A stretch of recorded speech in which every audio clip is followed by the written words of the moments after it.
All right. Well, this is where we were last time. We talked about in-queuing with the linked structure for a linked implementation of a queue. Make sure this. Okay. And there was that edge case that we had to account for. And the way this is written, let's look at the comments. Okay, so we give it the element. We add the element to a node because the node is just like the container. If nothing's in the queue, then the front is null, and the in-queue element will become like the new front. If the queue is not empty, the in-queue element is added after the current one. So if it's empty, the front will now reference the new element, right? Sure, whenever you in-queue something, it goes to the rear, but if it's empty, well, now there's only one thing in it, and the front and the rear are the same thing. But we didn't update rear yet. If it's not empty, well, then we simply say rear's next is the thing that we're adding. So we added it to the rear. But in both cases, we haven't dealt with the rear reference variable to a node. And in that case, in both cases, rear is just going to reference the same node that to in queue references. In both cases, to in queue, whether it's the only thing now in the queue or it was added to the end, rear needs to reference that thing that was just added because it's also the rear, no matter what. Cool? That's just a review of where we finished up last time. So yeah, in queuing, we just talked about this. Or just talked about that. Cool. And no matter what, we update size. So DQ and first. Let's look at first. It's probably easier. If the queue is empty, well, what do we want to return? Well, we could return null, but that could get kind of weird. There wouldn't be anything wrong with that, but I don't really like it. I think we've got a better way. In this case, we're going to throw an exception. The exception is a no such element exception, and the message is it's empty queue. Nothing really else to say. It's an empty queue. Otherwise, get the data from the front and return it. So ask the front reference variables node, what's your data, and return the reference variable to that data of type T, of course. That's what it's returning. But the DQ is a little different. First, if it's empty, raise the exception, throw the exception. Otherwise, you get the data from the front, and we're going to need another reference variable to hold on to that because we're going to have that issue of, well, we want to lose reference to the node, but we still need to have access to the data to return it. So you get some reference variable to just hold on to the data that will eventually get returned, as you can see on line 60. But we store the data from the front node, and then we just say front, you equal front's next, and you decrease size. So that's just updating the reference variable to not point to the front anymore, point to the thing after the front, which will be the new front. But we have that special case. What happens if what we just did was make the queue empty? So right after we actually remove the thing, but before we return any element, we just check, is it empty now? Is what we just did causing the queue to be empty? And if it is, set rear to equal null. This is just addressing that case of, well, what happens when rear is referencing null. And let me draw it out again with brand new whiteboard markers that were gifted to me earlier today. If I can open them. I know. It was a student. I don't want to name names and get anyone uncomfortable, but they can show off that they helped out the whole class if they'd like. All right, new marker. Imagine we have front and rear, and they both reference this node, and this node references nothing. It's a queue with one thing in it. This is the edge case situation. It's not the general case. If this happens, let's follow what the code says. Okay, it's not empty yet. We get access to the data. Okay, I'll remember that. We say front equals front's next. Well, front, what's your next? It's null.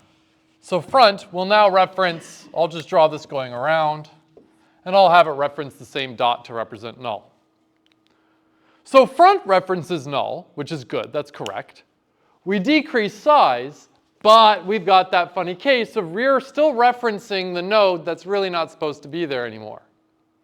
So we say, okay, hey, if you are empty now, which it is supposed to be, then just have rear update its reference to also be null. Again, the dot represents null in this particular picture. And now nothing references this, meaning it just disappears. There we go. Any questions about the DQ now?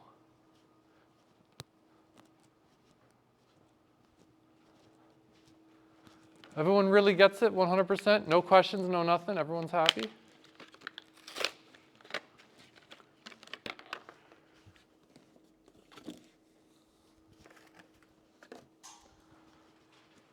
All right. Okay. So yeah, this is just a note saying, with the way we're actually implementing our linked queue class, not addressing this edge case wouldn't actually cause any functional issues. But you remember from last time, if the data is not supposed to be there, if that node's not supposed to be there, get rid of it. Even though it has no functional difference on when using it, have your code reflect the state of what things should be. Get rid of that node.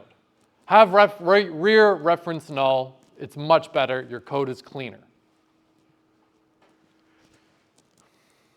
So that's basically it for the linked queue. Like what would a is empty, what would size look like? Return the field size. What would is empty look like? Is size 0. It could also be is front null, is rear null. If rear is null would require that the DQ is implemented the way we implemented it. But those methods, whatever, easy peasy. We could do equality, you know, just compare the contents of two queues, right? Are their lengths the same? Does each node in the queue have equal things as you go? Two-string, just make some two-string that would follow the same pattern as everything we've seen before. So, oh, here's a quick question for you, yeah. What's the computational complexity of in queue? Take a moment and look at it.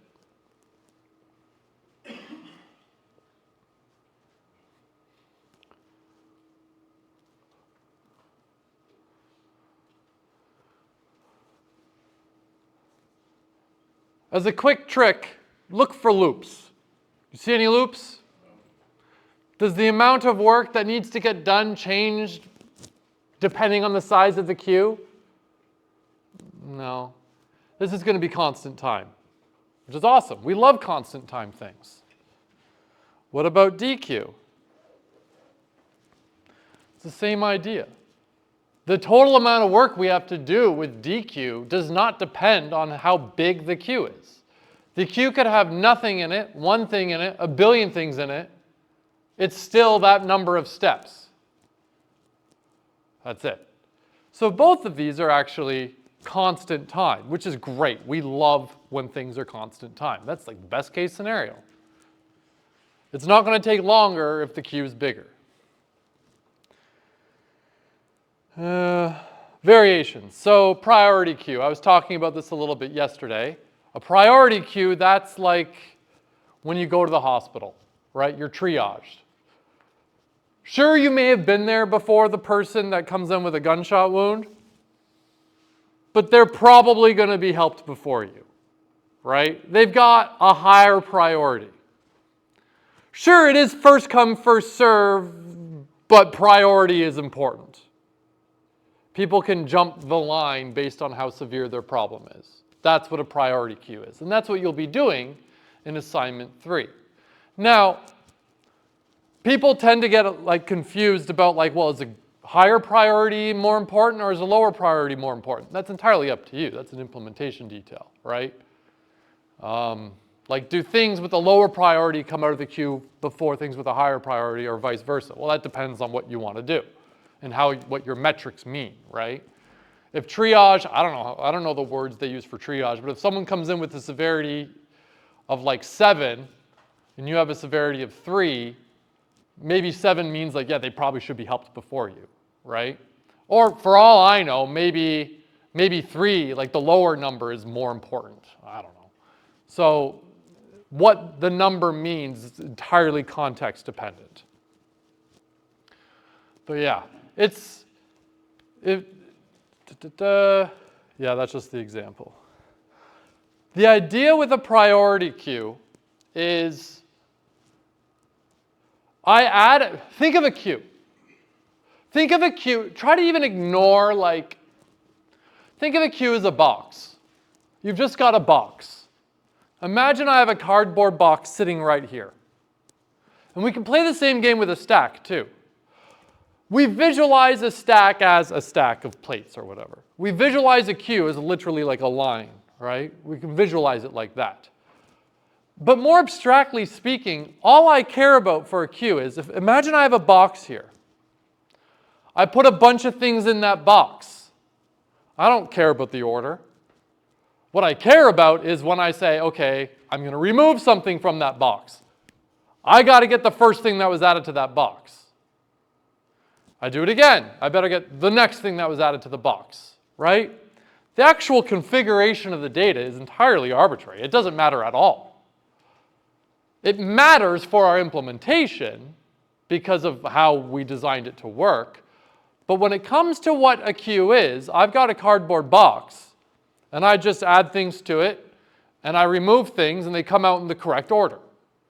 A stack. I add things to this box, they better come out as the last in, first out order. That's what's important here.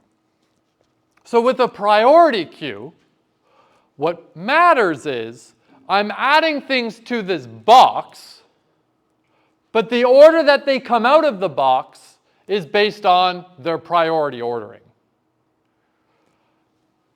So let's take a moment and think just a little bit. I don't think I have this in here. Give me.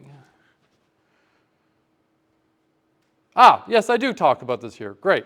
So everything would be the same except. Okay, what? A priority queue. What? Everything's the same except DQ. It would need to get elements with the most important priority of all those in the queue. If there's a tie, first come, first serve, although that's arbitrary. You'll notice I say most important priority because, again, for your use, a low number might be more important or a high number might be more important. I don't know. I think for your assignment, low numbers is a higher priority because it's like based on how far it's gone. We want to minimize how far. So that's the what. It's basically a queue, except when I DQ, the elements come out in the order based on their priority. Any questions so far? How? Well, we actually have a decision to make. The what should be clear. We add elements, and when we remove them, they come out in the order based on priority. But how do we implement that? We have a choice to make. With any implementation of any of these data structures, we have a lot of decisions to make.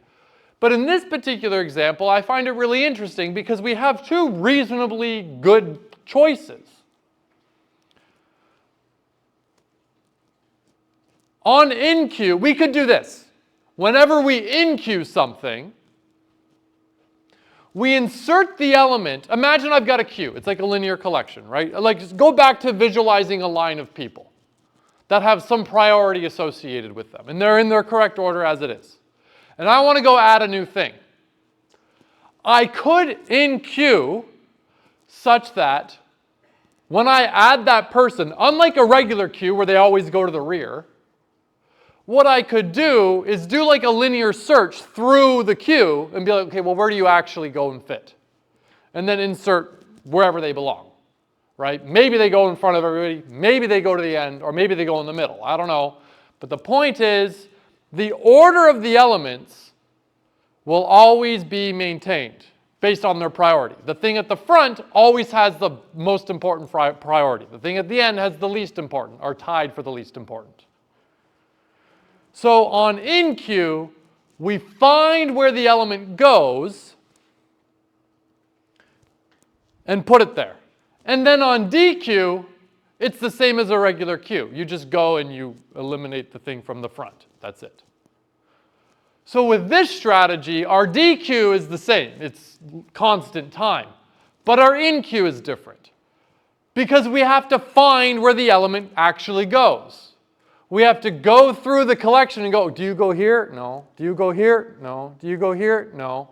We have to do a linear search. And the linear search is going to take longer on larger collections. It's a linear time operation. So with this implementation, we have a linear time in queue, but a constant time DQ.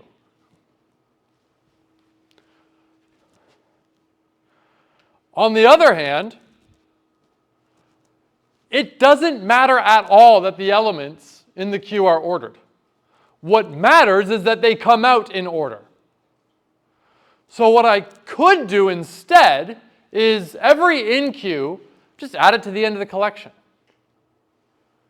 But on a DQ, I have to do a linear search for where the thing with the lowest priority is. Or lowest, most important. And then I actually remove that element. So you'll see, like, there's no silver bullet. You could either have a linear time in queue, constant time DQ, or linear time DQ, constant time in queue. It's a design decision you have to make. Both will work perfectly fine, as long as the rules of what a priority queue is are followed.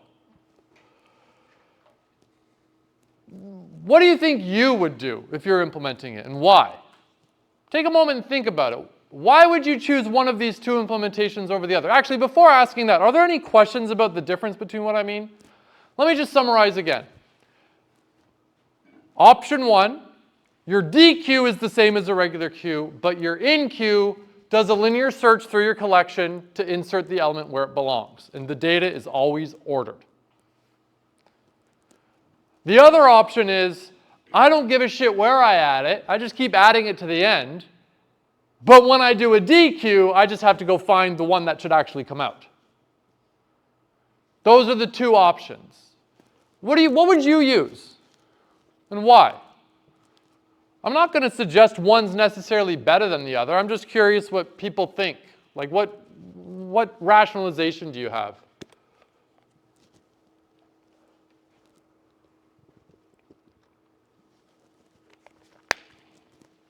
No one has any ideas? I mean, like the way I visualize it is like a line of groups of priority. So I guess it'd be the in queue strategy. So the elements are always ordered. Yes. Yeah. I think I find that one a little bit more natural. What are you going to say? Technically, my analogy, I guess, isn't really in terms of a queue. But if I have like a cupboard of like food and stuff, it's kind of the difference between, do I just throw something in there and when I want to get it, I get the thing that I want, or I have it organized, so then I can easily get the thing when I get to it, and I feel like that makes more sense. Yeah, you can think of it however you want, but yeah, that's basically the idea is, am I going to do the work up front or after, right? Any other ideas or thoughts on this for the two implementations? Are the two implementations not clear to anybody? So let's talk through this a little bit. Is it ever possible to in-queue more things to a queue than DQ? Of course. We could always add more things, and they get left in there and we never take them out. But it's never possible to remove more things than we've ever added, right? Given that, there might be a lot more in queues than D queues. And we could do this in such a way where the in queues are the optimized one. Which would make me say, well, maybe option 2 is better. But, I mean, when it comes to computational complexity, it's linear no matter what. But we do know that with option 2, how many things do I have? If I have a collection of n things, how many things must I look at to know I found the one with the most important priority? All of them. If I have a billion things and I've looked at 999,999,999, that next one might still actually be, that last one to look at might actually be the one I actually care about. Like, I have to look at them all. What were you going to say?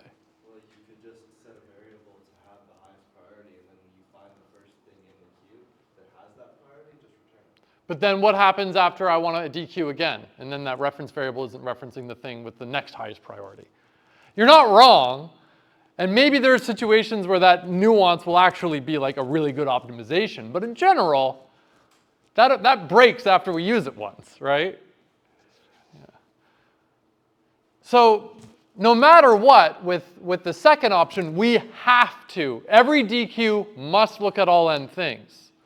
But with option 1, we don't, if the elements are ordered, I don't actually have to look at all of the things. I might have to look at all the things, but I might get lucky and go, does it go here? Yes, done.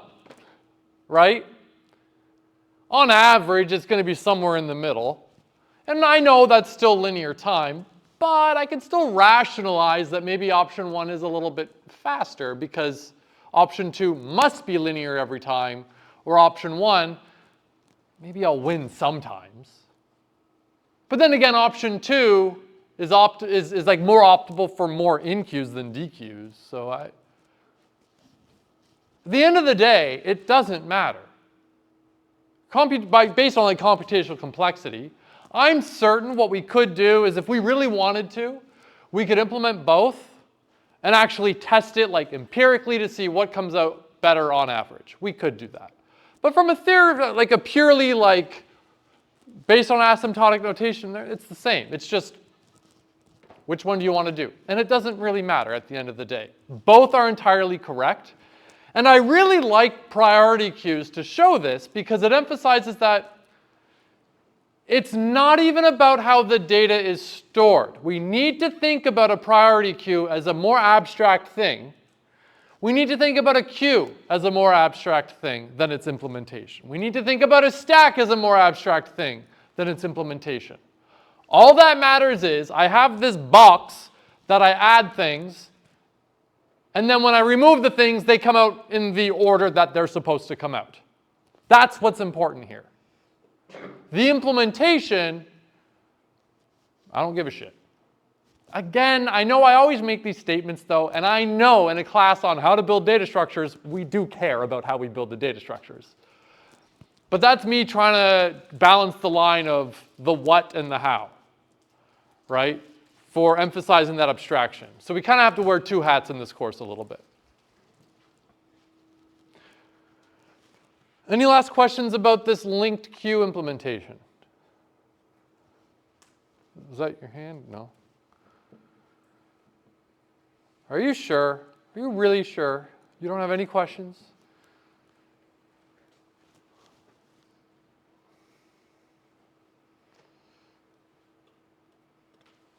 All right, well, if we saw a linked queue, let's build an array queue.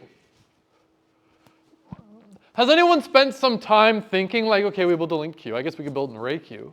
How would we do that? Has anyone ever, like, have you yet thought of that? A little bit? See? Nice, good. Everyone else, come on. So what do we need to build a queue? Same things we need as the linked queue. We need a place to store the data, but this time we're going to use an array. We need a way to keep track of the front, a way to keep track of the rear, a way to keep track of the size.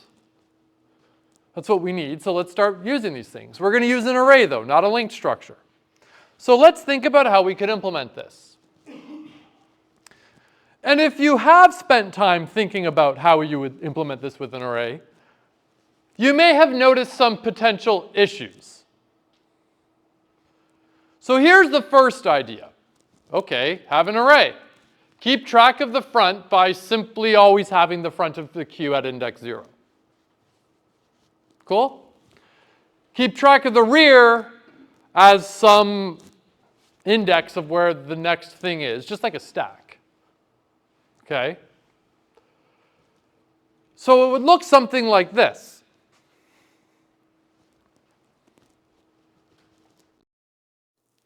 Right? But what can you tell is not ideal about this?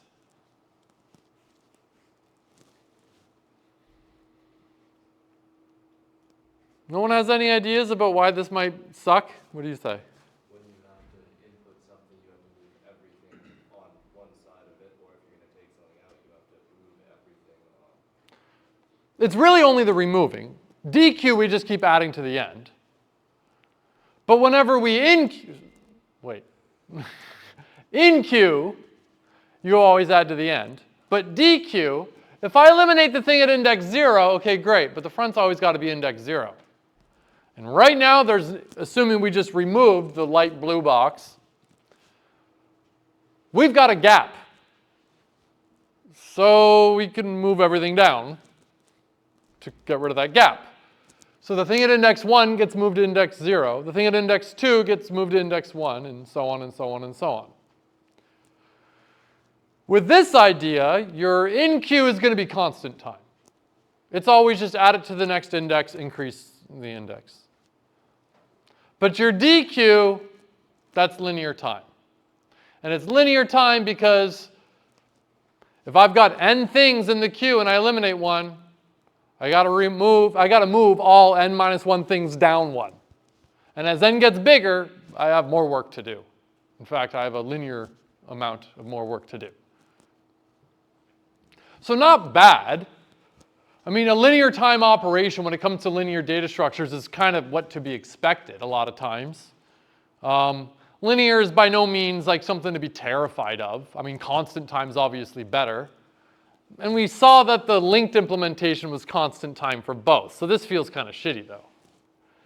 That we have this constant time, like the linked implementation, if it's always constant time, it's going to be better. So this idea, although entirely correct, I could implement an array queue like this and it will be functionally correct. But if someone were to have another implementation where both were constant time, that would be better.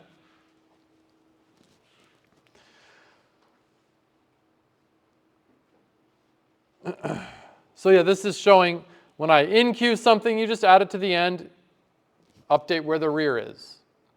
When you DQ something, you have to copy everything down 1, and you update where the rear is. Any questions about this implementation?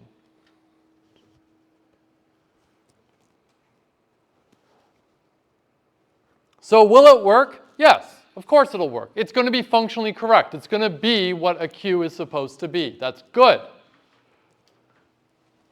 What is the complexity of InQ? Well, it's amortized linear time. You remember, like, well, we have a fixed size array. What happens if we need to make it bigger?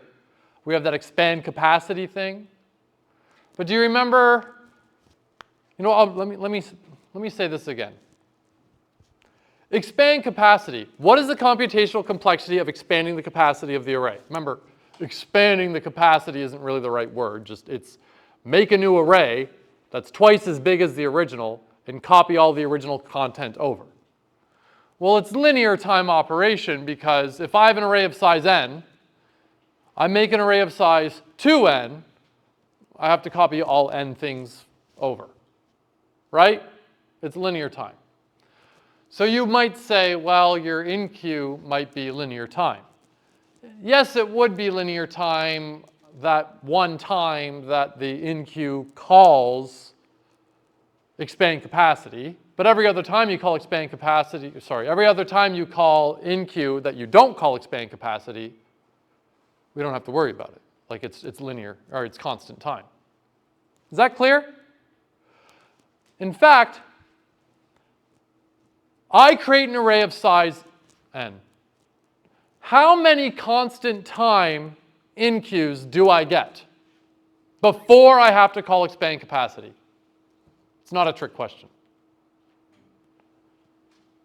I have an array with n spots ready to go, right? So whenever I InQ something, how many times is that InQ going to just be constant time by just adding the things to the array? N, right? It's obvious. But, I do it one more time, I have a linear time operation. But then again, I get to do it the next time. How many more InQs do I get to do before I have to call expand capacity again? A lot more constant time, right? Like I only actually have to do that linear time thing once every like n times. So we're like, well, look, you can kind of think of, I've got an image somewhere, if I could find it.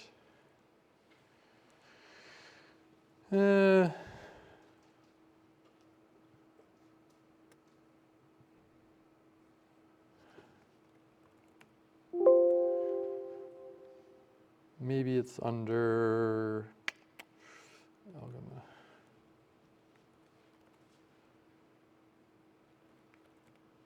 Yeah, there we go. Here we go.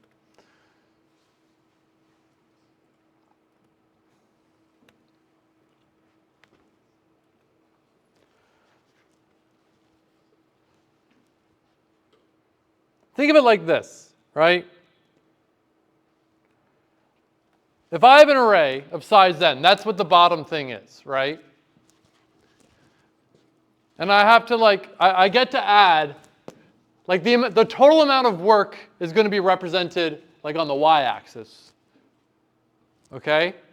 Every time I add something to my array, say, okay, constant time, constant time, constant time, and then I add that one more thing, and I have n units of work, right? Right? That's how I'm visualizing it. But, we could kind of just well, what if we pretend, what if we amortize? Does anyone know what the word amortize really means? It means kind of we're spreading it out, okay? We're going to spread out the cost of something over some longer time period.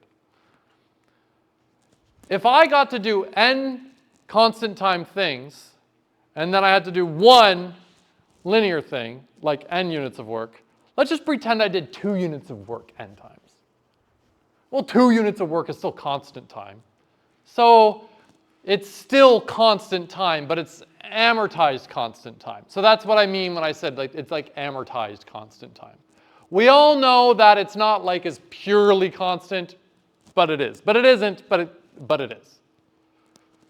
It's so infrequent.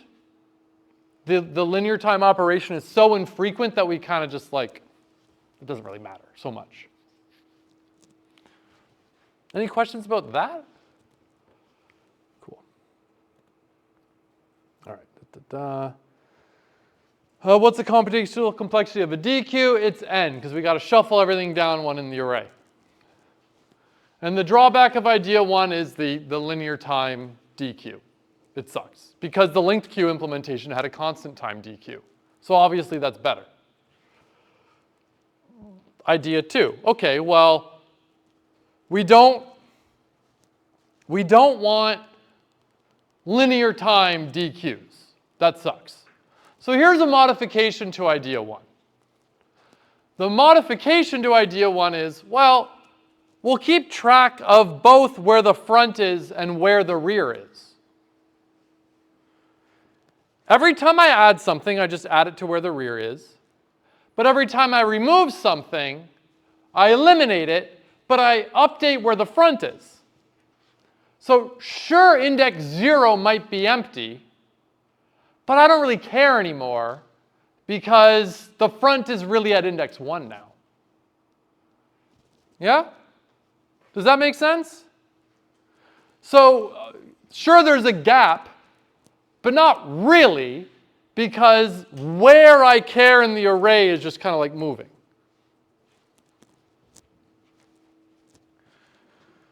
So I inq and then I dq. So this is what it would look like after an inq and a dq.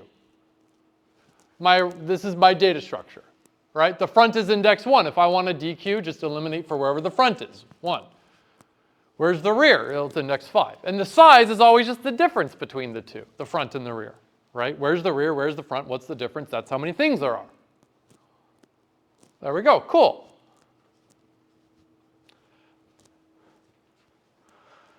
Will this implementation work? Like, is it correct? Yeah, it'll work. What's the computation complexity of an inq? Still linear time. What's the linear time? I keep saying linear today. I mean constant. I don't know where my head is. It's constant time. What's the computation complexity of a dq? It's constant time. But you're probably thinking, but you've got wasted space in your array. Like, all indices before where the front is will be just wasted, entirely useless. It's going to take up more space, this implementation. Expand capacity would need to be called after n plus 1 inqs despite the number of elements in the actual array. Let me put it this way. If I have an array of size n, think of idea 1, not idea 2, idea 1, where we have to shuffle everything down. With idea 1, if I did I have an array of size n in the underlying container. If I did n inqs followed by n dqs, and I add one more inq, how many spots in the array are actually used?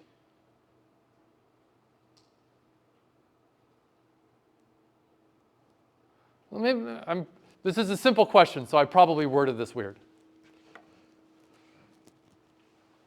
I can do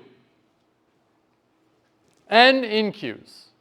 The array is full, right? If I did one more inq, I'd have to expand capacity, right? But it's at capacity currently. Let me put it this way.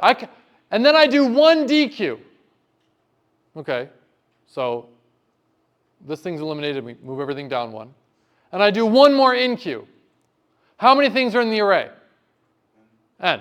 There were n minus 1, n minus 1 plus 1 is n. Right? I didn't actually have to do any more expand capacity. Great.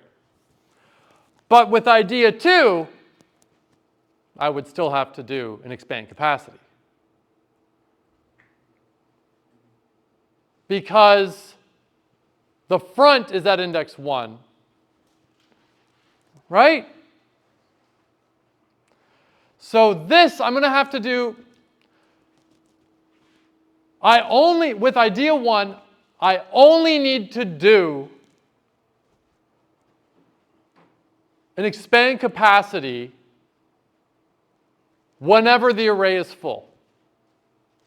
With idea 2, I'm going to have to do an expand capacity after n plus 1 inqs, no matter how many things I actually care about in my queue. There's a big difference between those two things. If it's not clear, raise your hand, because I'm getting, from people's looks on their face, I can't tell if you're happy or sad.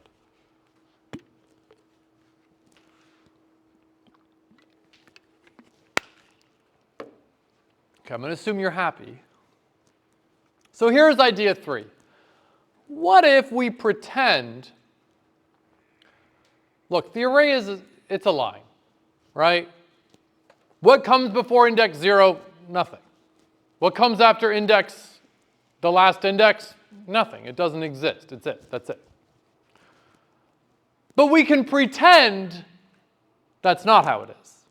We can pretend that the index, like with this example here, I have an array of size 100, indices 0 through 99. I can pretend that the index that comes before index 0 is 99. I can pretend that the index that comes after index 99 is 0. I can pretend that this is the case. So what I'll do is, like this is kind of showing if the front of the queue just so happens, imagine we have idea 2, where I've done all these NQs and DQs. But instead of calling expand capacity when I'm out of room, at the end of the queue, out of the array, I just go back to the beginning of the array. I only need to call expand capacity if the rear ever catches up to where the front is. So this is an example, like imagine we did so many NQs and DQs such that the front of the queue was at index 98 and the rear of the queue was at index 2. Remember, rear is always the next available spot, not the actual last thing. Same idea we did with the stack. So that's what this is showing. But of course, arrays aren't actually a circle. They don't work like this. In reality, this is what it would look like. We would need to do the bookkeeping to keep track of the indices and everything. And if you're thinking, oh man, this is going to be complicated, I'm not going to say it's trivial, but it really ain't that bad once you realize how amazing the modulo operator is. And we'll see that more very briefly. So, circular array. This is just saying what I already said. Pretend the array is a circle. It's still linear, but it's a circle. So we can pretend that we could just keep going around and around and around and around and around. I mean, if I looked at a clock, like an analog clock, I could start at the top and keep going around in circles. And if I were to number all the numbers, it'd be 1, 2, 3, 4, 5, 6, 7, 8, 9, 10, 11, 12, 1, 2, 3, 4, 5, 6. If I were to just write them on a piece of paper, they would just go linearly forever because it's a circle. The information I'm getting from is from the circle, but it's the same idea here. 0, 1, 2, 3, yada, yada, yada, n minus 1, so n minus 2, n minus 1, 0, 1, 2, 3. Like it would just go on forever. It keeps looping back. The index that comes after n minus 1 is 0. Yeah, I already said this. So, yeah, what else? Yeah. So where the trick to doing this well is with modulo, right? That percent sign operator. And if you've forgotten what that means is it's division, but it actually only tells me the remainder. So if I said 4 divided by 2, well, the answer is 2. Remainder what? 0. So 4 mod 2 is 0. 4 divided by 2 equals 0. That's wrong. 4 divided by 2 is in fact not 0. 5, yeah. Doesn't it only return the remainder? It does only return the remainder. So wouldn't it be 0? Well, no, 4 mod 2 is 0. But 4 divided by 2 on the first point is I'm asserting that 4 divided by 2 is equal to 0, which is entirely false. Apologies, I'll fix that. So 5 mod 4, well, 5 divided by 4. How many times can I get 4 out of the number 5? We're dealing with integers here. There's no decimals.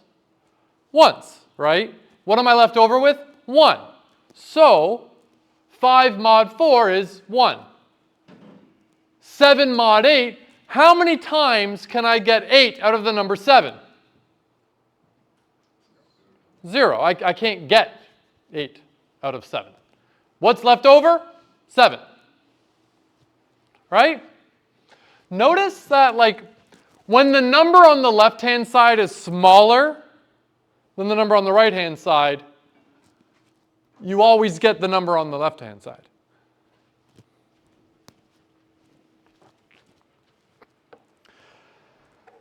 Knowing the remainder provides a nice easy way to wrap back to the beginning of an array. So that right there is the expression that we will use to update where the rear is. Without specific numbers, it's going to not be obvious. So let's give some concrete numbers here. Assume an array with a capacity of 10, right? So q.length is 10, all right? Assume rear is currently 9, okay? Visualize what that means. I have an array, it's size 10. Assume the rear is at index 9. It doesn't really matter how many things in front of it are actually relevant, but index 9 is the rear. That means we still have one spot left. Because remember, rear isn't the actual rear, it's the spot after the end, right? It's the next available spot, right? So, rear should always be the next index in the array, so if in Q is called, we have to update where the rear is. And we follow this expression.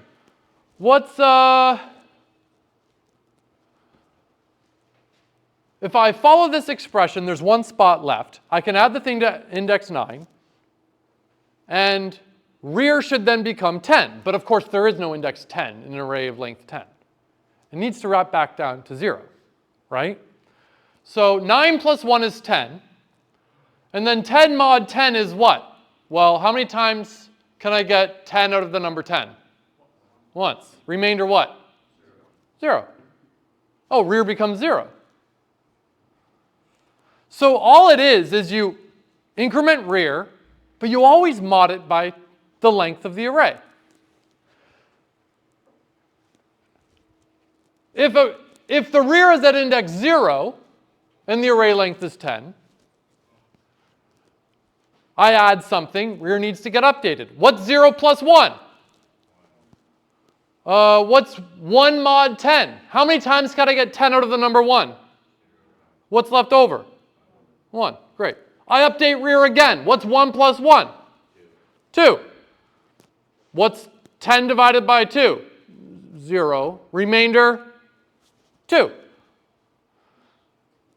Did I say that wrong? Oh, man. Wake up. Holy moly. Let's skip that one. Let's say rear is 5, right? I need to increase rear. All right, so rear plus 1 is 6. How many times can I get 10 out of the number 6? Once? No. 0. I can't take 10 out of the number 6. There's not enough number. There's not enough there. What am I left over with? 6. I keep going. 8. 8 plus 1 is 9. 9 mod 10 is 9. I increment 9 to 10 again. 10 mod 10 is 0. So it keeps looping back. Mod is going to be the trick to pretending this is a circle. And we're using mod in a very simple way here. Mod is more general than like looping back, right? Mod is just tell me the remainder. But if we're always using mod such that the number should always be less than the length, whenever it gets to that length, it's going to become 0 again. It just gets reset.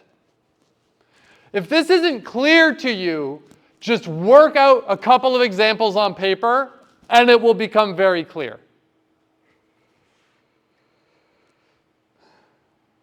So yeah, okay, if rear is 9, and this idea is used, rear will end up being 9 plus 1 mod 10, which is equal to 10 mod 10, which is equal to 0. If rear is any other number less than 10, then that number is not divisible by 10, and the remainder will be whatever the number was. The only possible value rear could take that is divisible by the length of the array is the number of the length of the array itself.